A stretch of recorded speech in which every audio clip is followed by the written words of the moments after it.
All right, everyone. Thank you for joining. Today, we're going to be talking about finding donor-advised fund donors. I am Doug Kaczmarek. I'm the Chief Data Officer at Moore. And I'm going to turn it over to Jack, who's going to get us started, and I'll be back in a little bit. Hello, everyone. Thanks for joining us today. This is, we've got a lot of information to share, and we've got time set aside to answer your questions. So please use the chat function. Nick will be monitoring the questions and will be ready to cover them for you. I'm starting with this just to remind everybody that what we're going to talk about really isn't easy. In the history of the NFL, there have been 29 successful Hail Marys. Hail Mary is last second, throw the ball as far as you can to one of your guys in the end zone to get a touchdown.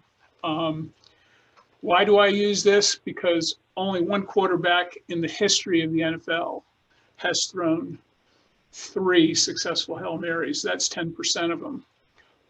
He's confident he can do it, and we're confident, Doug's team and my team is confident that we know how to find DAF donors in models because we've been blessed to have, we've had 4 organizations work with us to do models that SimioCloud and Amergent have built for them to find DAF donors. And we've had 2 more people line up to do more of them. And in the course of those 6 projects, we have seen over 80,000 different DAF donors. And I think it's safe to say that we've seen more than 10% of all the DAF donors that are out there. So our capacity as a team to build models is unlike anybody else. I want to give you a little bit of background. DAF donors are not all alike. Clearly, it really depends on where a donor has contributed their funds. It matters a great deal. A donor-advised fund is a giving account. Think of it as a piggy bank, as a checking account. The one thing that's unique about this is this money has been irrevocably put into this giving account. It's a one-way deposit. The donor can never get the money back, but the donor retains control to say, gee, please send so-and-so money, please send so-and-so money. So what they're doing is they're funding their future charitable giving. The biggest players in the space that you've probably heard about would be Fidelity, Schwab, and Vanguard Charitable. They're all different, though, in what they require. I highlighted 4 organizations in yellow for the simple reason that they require a donor to have a minimum deposit of $25,000 in order to just open an account. And Vanguard will not send out a check to any charity for under $500. So you got to be thinking in terms of like what's behind that gift that you get from somebody who uses a Vanguard charitable account. Yes, it might be a $500 check, but it's more. This is what we're reporting for. Fidelity has shared some information with us that said they have $31 billion on account from over 200,000 donor households. And one of the things that I tried to do is put that into a decile onto the side so that you can see that the bottom half, the first deciles 1 through 5, control about $3 billion in funds, but the deciles 6 through 10 control $28 billion. So there's 100,000 people at Fidelity Charitable who collectively control $270,000 each into an account. That's what we're doing here with the SimioCloud data and the Amergent model is we're looking for the 100,000 people who have the $270,000 or more in funds that can only go to nonprofits. So there are over 200,000 donors at Fidelity. There's over 750,000 donors in the country. What we're really trying to do is find the 100,000 people who control most of the funds. I don't want to click my mouse too many times and advance too far. Here we go. So donors have the ability to irrevocably part with a portion of their money. I mean, let's face it, if if we knew any of the 100,000 people who could give away $250,000, you'd probably be able to put into your perspective, like exactly, who these kind of people are. There's also a truism, and that is the majority of the DAF donors, a donor who has a donor advised fund account, has a long history of charitable giving. So these donors were brought up just like all the other donors. They responded to direct mail, they made online gifts, they may have participated in a friends and family campaign, they go to events.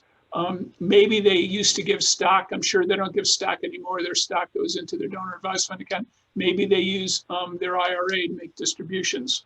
All of that is important. The one difference about a DAF donor is almost to a high degree, you're going to see that they will always make a gift in the fourth quarter of the year. In fact, they're almost always going to make a gift in November and December.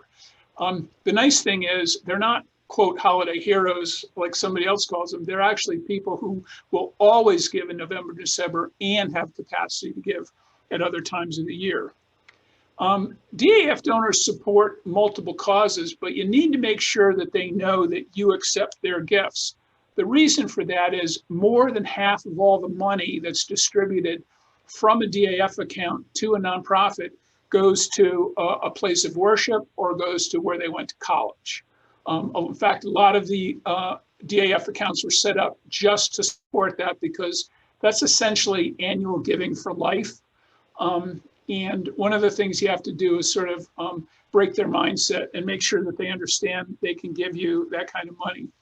The other thing that became apparent in 2020 about multiple causes is, I think you read, the political parties raised more than $6 billion, or I should say they spent that.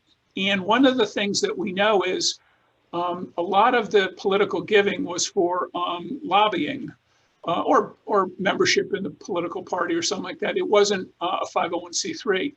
People with a DAF giving account have to use their regular checking account and have to use their credit card in order to make political gifts. So one of the aspects of the data gathering that Doug's team can do is they can go out and get all that political fundraising gift transactions and bring that into the model. So even though we're not looking for that as a source of for a DAF grant, the fact that donors love to give and love to have an impact with their charitable giving, it's sort of a natural. That's why you let the professionals accumulate and use the data for you.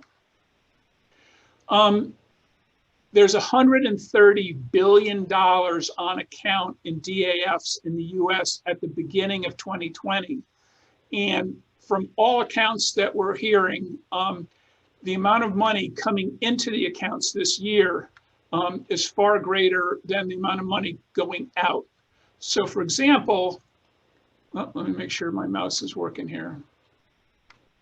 Here we go. Fidelity reported today that they have donated $6 billion on behalf of their donors already in 2020.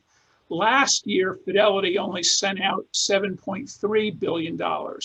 So Fidelity is on track to donate probably $10 billion this year, but they report that they're taking in more than $10 billion. Why? This has been a good bounce back year in the stock market. People have appreciated funds that they can part with. And for the most part, people are expecting that their income tax rates are going to change next year. And they want to take a bigger tax deduction this year. I reported before there's 750,000 known donors with a traditional DAF. I'm now calling a DAF a traditional DAF if you had to put in at least $5,000, okay? And we're looking for maybe 5% of all the donor households in the United States. Say there's 10 million donor households, and we're really looking for, 500,000 people, especially the 100,000 at Fidelity who control all that amount. This little snippet that I'm showing you is a new change at Fidelity that took place last month. They now do not require a $5,000 minimum deposit, and they don't require a minimum subsequent contribution. They used to have minimums. So now there's going to be more people with a Fidelity charitable account, but they're not going to be traditional. They're not going to have that $5,000 point of entry. And so we're being very careful about identifying people with a donor advised fund going account, because a lot of those low dollar donors really aren't going to have the kind of impact that we're looking for.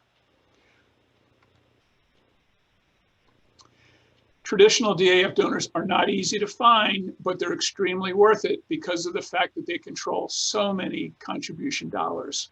Now, some of the things that we've learned from the DAF donor models that our two companies have built together is that 75 to 85% of the DAF donors to your organization were donors to you before they used their DAF giving account for the first time. Make sense?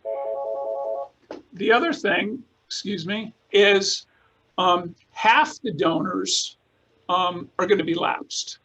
So even if they have a DAF account in the capacity to give a lot of money, you need to separate the active ones for the lapsed ones. And that's pretty important to understand. There's three things that we're looking for. We're looking for existing donors who've used their giving account. Then we're looking for existing donors on your donor file who should be starting a DAF account soon. Now, these two objectives were what we wanted to do in 2020. So all our energies at Simio Cloud and Amergent were focused on doing DAF donor models for people who are existing donors. The third thing that we're trying to do now for 2021 is to apply the DAF donor model to new donor prospecting. So this is going to be what Doug's going to talk about next, because yes, DAF donors will use their giving account to make their first gift ever. We have been seeing that for 3 years now.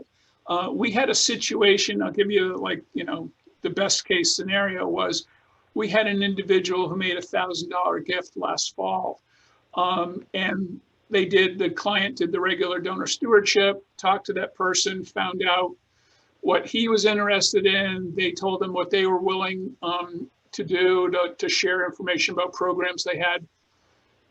He gave his first gift in December. We're not up to his first anniversary yet. And last winter, he gave a $250,000 gift. Then he thought otherwise and made a $500,000 gift. And then this summer, he made a $250,000 gift. So he's made $1 million in subsequent gifts, and we're not even up to his first year anniversary. So please, please, please throw a Hail Mary when you're in your donor prospecting. Put it out that you accept gifts. Talk about the impact people can have, because really people with a giving account are trying to have an impact with their giving. And Doug will show you all the different things that we've learned about these donors to help find them. I will give up control, Nick, if you can share. Thank you. All right. Hello, everyone. So kind of wanted to set the agenda for the next few bits here. I wanted to talk about, identifying the DAF donors, get it in the weeds just a little bit about like predicting and the modeling exercise. And then as Jack just suggested, sharing just a few high-level insights around what we found on those projects that we worked together, some very interesting results. So, starting off, how is this modeling kind of exercise different than the traditional modeling exercises that data companies do to find donors? When you're doing a typical like direct mail annual campaign, you're getting response rates 2, 3, 4% in that neighborhood. And that sounds like a rare event, but 4% of big mail volumes is a lot of people, and there's a lot of data on those people to make those types of predictions. That's why those of us in the co-op world have done a really good job of making predictions and identifying people that would likely donate to typical campaigns. donor advised fund givers are rare events. Major donor givers are rare events. Planned giving is rare events. When you have fewer people to model on in your target, it becomes extremely difficult. People by nature are fickle, and they make decisions on when they're going to do things like this, and they may think about it for a while and then not actually execute and follow through to a month or 2 months or 6 months later. So trying to find all of the commonalities in the data and find the right kinds of data to make those predictions is an extremely difficult endeavor. So let's see where we are here. It's the needle in the haystack. So this is kind of another way of rephrasing what Jack just said a few slides ago. Your current donor file already contains donor advised fund givers to your organizations. It also contains folks that have used a DAF to give to other organizations. And then there are going to be people on your file who frankly have the means and the likelihood to do it. Maybe they don't understand how to do it, but they haven't set up an account yet for anyone, but they clearly can do it if they're educated and talked to and cultivated in the right way. So that's what we've been focusing, as Jack mentioned, kind of on the existing donor file to kind of identify people across the spectrum here, and also excited to kind of take these learnings and extend them into the pure prospecting pool. Find people who look like they're interested in your organization, have the means, but they haven't given you a gift yet, and that's what we're going to be tackling next. But kind of starting with this modeling exercise. What does it look like? The target is obviously the donor advised fund givers. So we typically start with trying to identify those known givers to the organization through a DAF, and they become the target in our model. And it really is all about the data. My next slide coming up, I'll get into a little bit more about the data, but you have to have a wider range of information to make these types of predictions. Just simple things around demographics or prior giving isn't going to cut it. You have to slice and dice it many different ways, and I'll go into that a bit. We need to use really cutting edge artificial intelligence in terms of the technique. Old school kind of analytics isn't going to cut it here. You need to have high capacity for computational methods, pushing around a ton of data, and I'll talk a bit about that. And then the whole the confirmation component. So starting with the existing DAF donors, doing a modeling exercise to figure out, can you make those predictions? Is the data working the right way? It's traditional analytics in that you're building off of some of the data, you're doing kind of in the laboratory results, your withheld samples to confirm that your model's on target. But then there's also the approach of taking that initial learning, acting upon it in a small test in market, perhaps things along the lines of a postcard mailer to get hand raisers to identify the people that we think the model are targeting. Are they really these types of people? Can we get some initial response from them? And then we take that initial response back into the modeling process in an iterative way, kind of refine the existing model and improve upon it from that small in-market kind of validation. And then while we're doing this, this is where Jack's team comes in, kind of talking to them around how to execute and how to blow it out in the extreme, how to take it to the next level. So then we get into the data piece of it here. So the data piece, I've already mentioned some of these things. What are the consumer's lifestyle interests? What are their demographics? What have they said in various surveys? All that type of data really is good. It helps shape the solutions. It's definitely not the most important, but there's a lot of interesting things that can be deciphered from licensed compiled data like this around a individual's capacity to give and their wealth for sure. Geodemographics. This is where it starts to get a little bit into the secret sauce, but where people live and the proximities of their residence to things like ocean fronts, upscale golf courses, things along those lines are very predictive and are very useful in this needle in the haystack type of environment.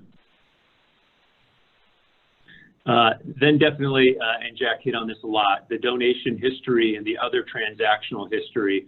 So first the other transactional history, you know, upscale subscriptions to upscale magazines, the capacity to give, you know, have they made purchases? Have they purchased $10,000 sofas?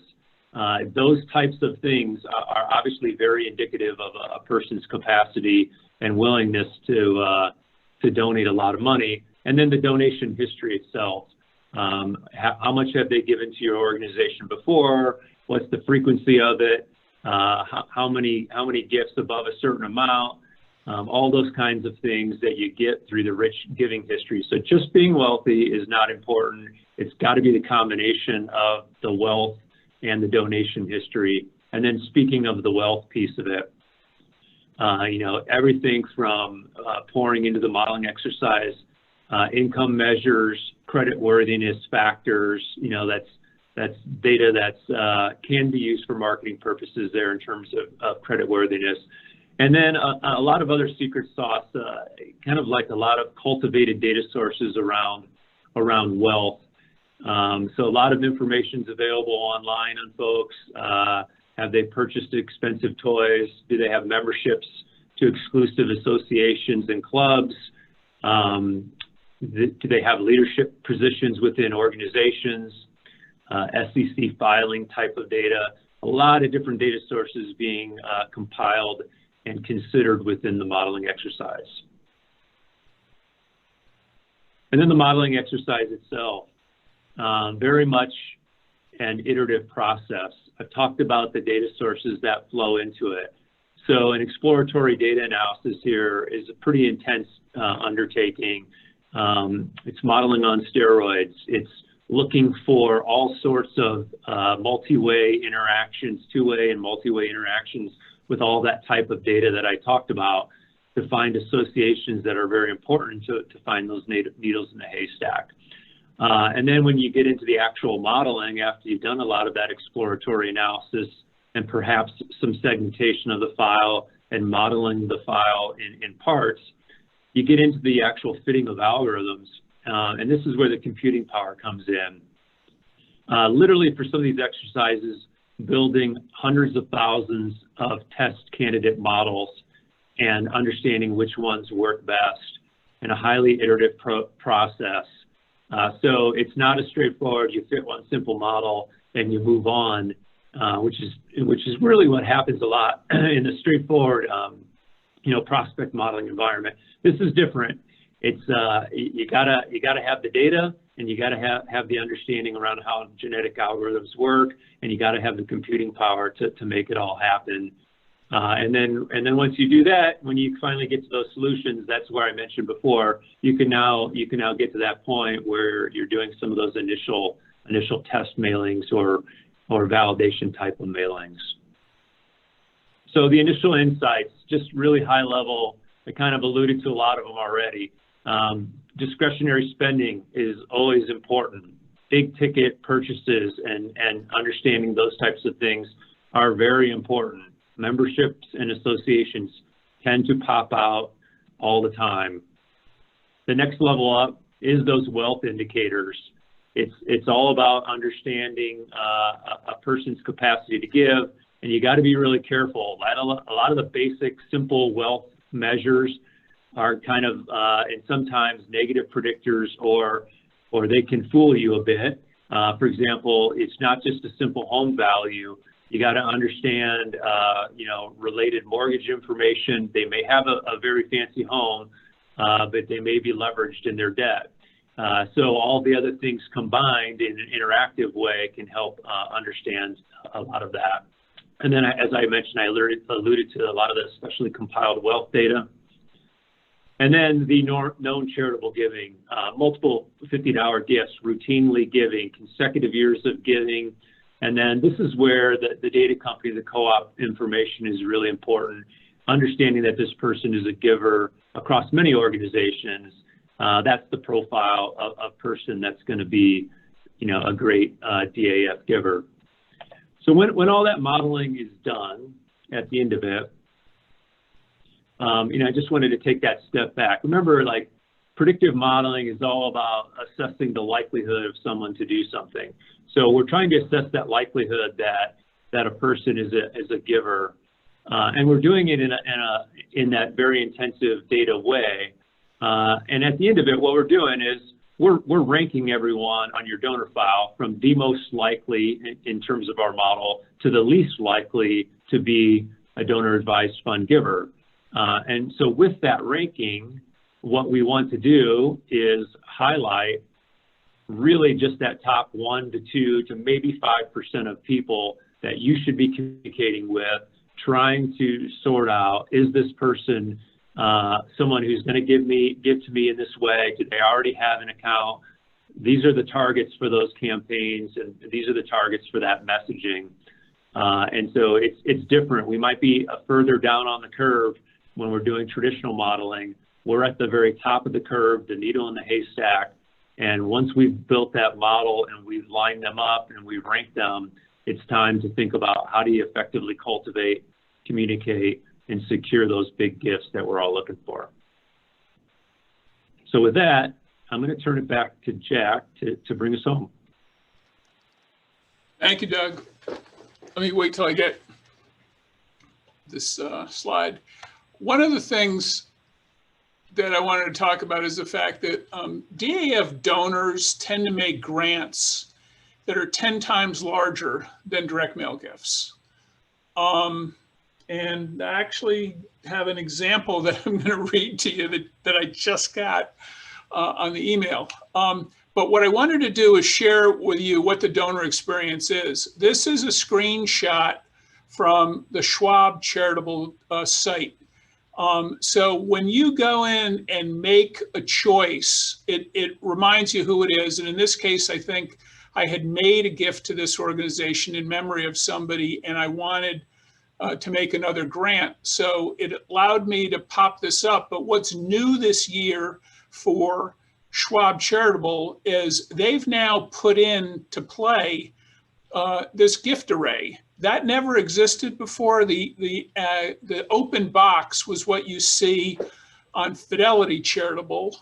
And on Schwab Charitable, they have this ask array, and they highlighted $1,000 because that's what I had given the last time.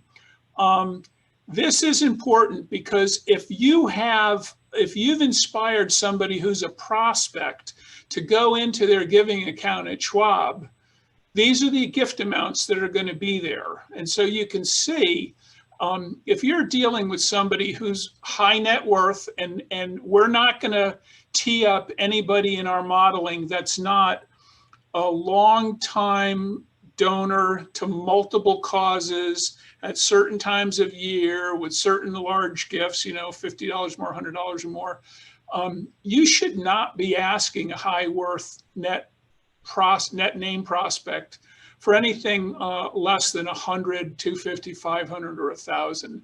And when we did a DAF donor audit for an organization, we found that the 100, 200, 500, and $1,000 amounts were the most popular unaided amounts of people who used their giving account for the very first time. So again, when you start using these models that Doug's team's going to build in 2021 for prospecting, change your mindset about what you're going to be asking for. Like I said, we asked that donor for $1,000 and he gave it because we asked for $1,000, and then he gave us $1 million. Well, part of us says, gee, we should ask all of the prospects for more than $1,000, but let's not get ahead of ourselves.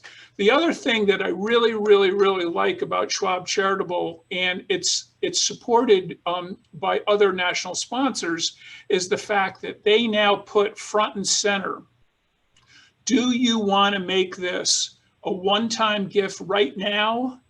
Do you want to make this a monthly gift? Do you want to make it a yearly gift? Do you want to do something else? Like who knows what that means. The point is, donors are likely to do a twofer. They're likely to make a one-time gift now, and while they're in this donor engagement, in this interface, they can go back and make a yearly gift. And there was a question in the chat room about year-end giving, and year-end giving for Schwab charitable donors is really something that requires the donor to schedule their gift before the end of November, because Schwab writes checks to nonprofits. Whereas Fidelity has changed a lot of people to EFT, and you actually get your funds wired to you within a couple of days. In December, it can take weeks for a check from Schwab to get to you. And Schwab is the second biggest DAF sponsor out there in terms of volume of checks. So they're a big player. And if you have a year-end matching gift appeal and you need those funds in hand by 12/31, you pretty much need to be telling your prospects and your donors to please use their giving accounts before the end of November, or you ask them to set you up for a November gift and check the yearly box so that you will always be able to give a gift, and people will never have to go into their account ever again. You'll get $1,000 every November forever, as long as there's money in the account. Let me advance. Here we go. So the whole purpose of this exercise is to raise more money. Why? Because these people have irrevocably set aside $130 billion for charitable purposes. So what you're trying to do is get them to schedule a grant immediately and in the future. And it's not a bad idea to always ask for that. So instead of the please give immediately that we've all been brought up on in direct response, it's like, please give now and while you're in your account. Since most accounts, 90-something% of them are all done online by the donor, they don't need a third party to do this. Ask for a future, ask them to schedule a gift, or ask them to schedule a recurring gift. It's just part of the mindset. Again, we're talking about the 500,000 people with DAF accounts with a lot of money in them, not the big charitable universe of like 10 million households. DAFs certainly have a lot of money in them. And I put an asterisk by that because somebody on a webinar recently asked me, what's the downside of a DAF? And I said, really, the only downside I can see is that a national sponsor cannot send you a check if you're a 501c4 or 501c7. They can only send checks to 501c3s, to other foundations. That's the one requirement. So if you were, a big lobbying group, this isn't for you. DAF donors will give you what you ask for. I've tested Ask a Raise and high-end proposal type packages, and we always get what we ask for. And in fact, I'm gonna give you an example of that in a second.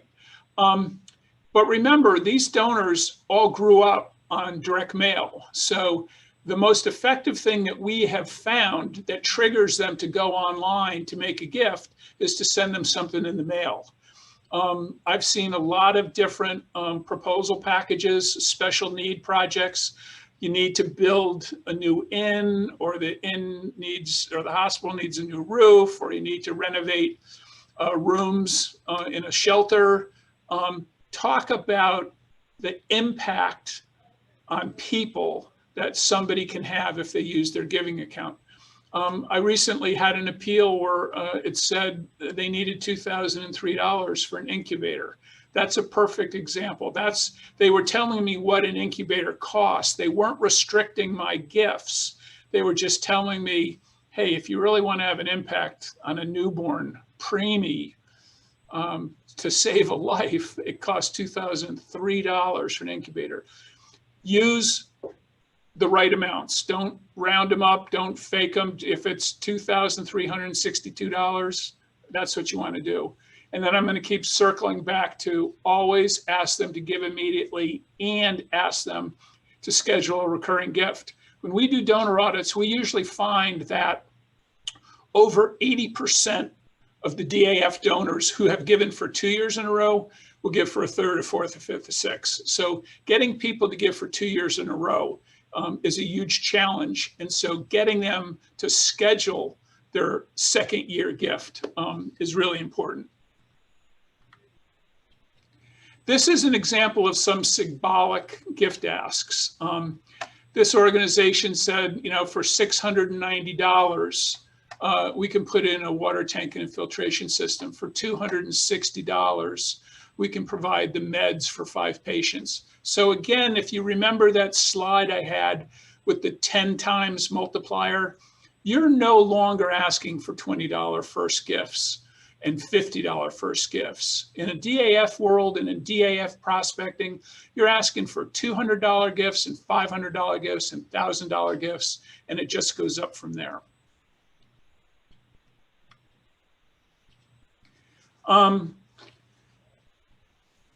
There's a couple of things that are going on here. Not only is there a lot of heavy lifting done on the front end to do the donor models and then to score the house files to find the best 5% of the non-DAF donor file to deal with.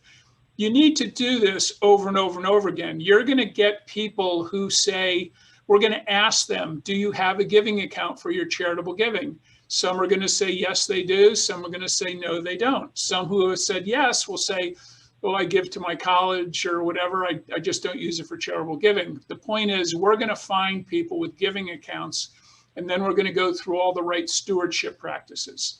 The other thing that you have to remember is nobody's going to pass into this model unless they're high net worth donors. So that means you've got to be able to take, if you're going to mail 1 million names in acquisition, you might take 100,000 of those names that come through the model and split them up and do tests with 250,000 name groups. Why? Because they have high net worth potential. And even if you only get a regular check or an online gift, or you do find that they have a giving account, you're going to be far better off in terms of size of first gift and all the subsequent gifts that you get after that. Now, you also have to be able to show what happens after you do prospecting to high net worth donors, because they're going to respond to your prompt in the mail. They might send a grant, they might send a check, they might go online, they might send in an IRA distribution. You really need to look for in all different ways. But the point is, there's no downside. One of the things that we do is we send out a little postcard like this. This happens to be something that we mailed a few days ago. Okay, you're probably thinking, what is he doing? We just spent all this money in high-tech stuff and we're using a postcard. The communication reads, we're asking whether or not because we want to make sure you're properly credited and thanked every time you give, we're asking whether or not you use a donor advised fund for your charitable giving. We receive so many DAF gifts throughout the year, it's difficult for us sometimes to identify the donor. And so we ask the people to say, do you have a giving account? Yes, no, or in some cases, I don't know. And then we remind people, hey, year end's fast approaching, please schedule a gift. Well, when Doug and I and Nick were getting ready to do this, I got an email that I shared with him, and this is what happened. And I got a little anxious after the first sentence. It said, this was an email response to a postcard that somebody got today. It said, I received your postcard about whether or not we donated through a donor advised fund. We did not donate to you with a DAF, capital not, capital, underline everything. I'm like, uh-oh, what happened here? Then it says, however, I just asked our broker to send you $10,000 from our IRA. He is taking care of the paperwork. I assume I will get a receipt once you receive it. Okay, that's my point about there's no downside. This person passed our model because she had given a gift of $500 or more every December for the last 5 years. Kind of looked like a DAF donor profile. Turns out she doesn't have a donor advised fund account, but she certainly past all the other markers of being high net worth, high capacity for giving, a lot of loyalty and all that kind of stuff. When we do the models and we get these postcards back, we ask people to record all the yeses and all the nos. And funny thing is, this lady's going to go down as no, she doesn't have a DAF account, but we got a $10,000 gift. The point is that model is going to be, it's going to process all the yeses and all the nos. We're going to look at the business decisions that drove why the nos were in the model in the first place. And we're going to look at all the yeses and what went on to that. And then the next generation of that model is going to be done better and better and better. That's why you do this in groups of five, or you go looking for 5 or 10,000 likely DAF donors at a time. You don't do this in a huge scale because it just costs too much money, and you want to learn and benefit from it every single time. Doug, we have exactly the number of minutes we wanted for question and answer. So Nick, if you can tee up questions, we'd love to take on all questions right now. Sure, we have a good number of great questions here. So from Chris, why do donor advised funds donors tend to donate at the end of the year?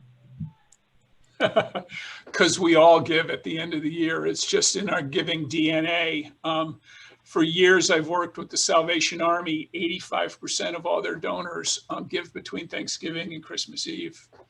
It's kind of just the way we give in the United States. The other issue, though, is people are deciding how much stock to donate into their giving account, and you usually don't do that until near the end of the year.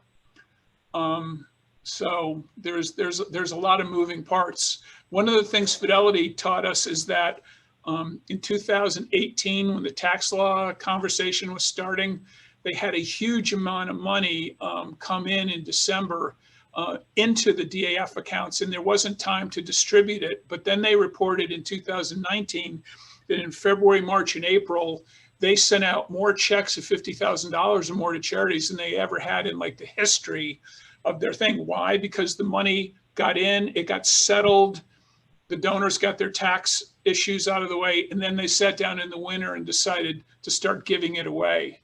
The other thing is there's no more tax deduction. Once you put your money in a DAF, you get the tax deduction from the national sponsor. You don't get it from the charity.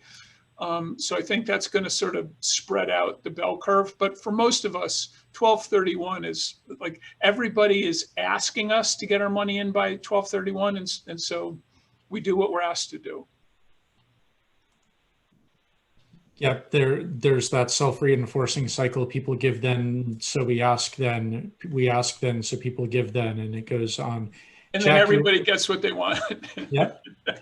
Jack, you also answered another question folks were asking, how the charitable tax deduction works. If someone set up a DAF with $250,000 in it, they immediately get that as a charitable donation and no charitable tax deduction with no subsequent tax benefits from that, correct? Correct. They get the money at the time it's settled. So they might transfer what they think is a certain amount of stock and a value, and then a couple of days later, when it's settled, it's whatever the stock was worth when it settled. They get a tax receipt for that, and that tax receipt is for that tax year, and then they can decide where they want to send that money out. A note on year-end giving that David wrote in, showing that we have some of the smartest viewers in the nonprofit space. So thanks for joining in and for speaking up. David notes that at a meeting of National Philanthropic Trust, many donors said that wouldn't be able to find anyone to talk to at the nonprofit on New Year's Eve. Speaking as someone who's done that duty, man the phones, it's a little boring, little sleepy work, but it's really good to have coverage that day, especially. Another question, have you done any research on DAFs that are managed by the charity? And the one I'm familiar with is Nature Conservancy, but there are some others that are out there. Do donors in those types of DAFs look any different or behave any differently? Oh, definitely. In the case of the Nature Conservancy, and there's just a couple of them who manage their own, they only have 30-something people in the Nature Conservancy one, but they have $35 million on account. So, I mean, it's a private label DAF is usually for purposes of cultivating the needs of your major donors who are most likely to leave you as the successor beneficiary. The Nature Conservancy is blessed to be able to bring in tens of millions of dollars from Schwab and Fidelity and Vanguard and Bank of America DAF donors. It's just they're also lucky to have these 30-something heavy hitters. The Silicon Valley Community Foundation, I think, has $6 billion on account. They also have the 20 largest stockholders of Facebook, the founders. Nice work if you can get it. Doug, anything you're seeing in the data as it relates to nonprofit focused DAFs versus general GAF giving? Yeah, well, I think Jack hit on it pretty well. I think some of the underlying still things around capacity, well, kind of they hold true across the board. It's just it's slightly different based upon the positioning there. And when I was getting ready to do this, my 21-year-old son had advice. He said, "Why don't you just look for people who have Ferraris?" And I said, well, that's even harder to find than the couple of 100,000 donors we're looking for. But in fact, one of the metrics that came up was in the DAF donor model for one client was not necessarily what the donor drove, but how many garage doors they had at their house. So it's not anything you would think of top of mind, but you let the data, you let these artificial intelligence models crush tons and tons and tons of data, and then they tell you what's significant and what isn't. Well, and to Doug's point earlier, there are going to be some of those donors where buying the Ferrari means that you like cars and you're perhaps not charitably inclined. And for some, the person doesn't have a Ferrari because they give away Ferrari equivalents to their charities. Yeah, have that was why. That's definitely it, Nick, and that was why I made the point about the interactions of all the data. So all of those sound bites that we had, but really it's the interaction of all of them that makes the final model.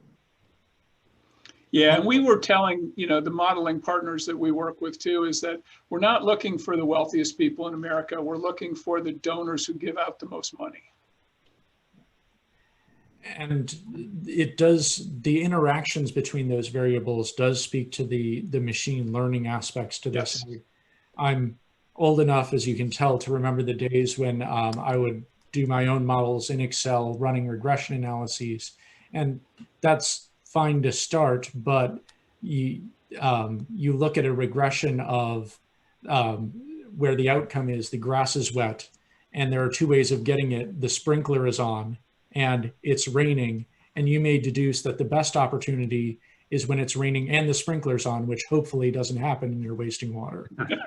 It's looking at those interactions to see, is this a case where giving is replacing other forms of consumption, or do we have a person here who is consuming and giving?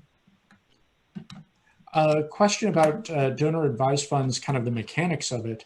What happens to the funds in a donor advised fund when the donor passes away? And is that a good planned giving opportunity? It's an excellent opportunity. When a person opens an account, you need to name at the time a successor beneficiary. So you can name individuals like your spouse and your children, and then you can start listing your favorite nonprofits or just one nonprofit. And if there's no successor beneficiary listed on an account that was opened years ago, there's a board of trustees at Fidelity Charitable that distribute the funds quickly. So funds in an account where somebody has passed away, you're either going to have somebody else pick it up and start giving it, or it's going to go into the trustees at the foundation, at the Fidelity Charitable, and they will determine where it goes. And I've been asked, and you can't, they don't really publish who the trustees are because they would be overwhelmed with the requests. But they do promise that they will get those funds distributed promptly, and they do. They report regularly as to where all that money goes. So money in an account from a deceased donor will not sit there.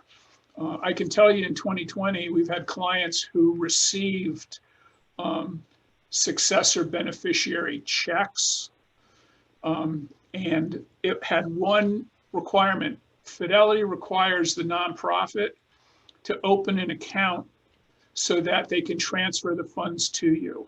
So somebody had left $800,000, somebody else left $200,000, and rather than put checks in the mail, they wanted to be able to move those funds to those organizations. And the quirky thing about this is, if somebody is leaving you money as a successor beneficiary, you need to ask about that, because that money is not in their will. It's not in their estate. It's something that they irrevocably gave away. So there's no paper trail of it. And there's potentially good messaging that goes to kind of the intersection of DAFs and plan giving. One of the pioneers on plan giving is Dr. Russell James. And one of the things that he finds in that there's messaging that works about spendthrift heirs, that if you give your money to your kids, they're just going to waste it.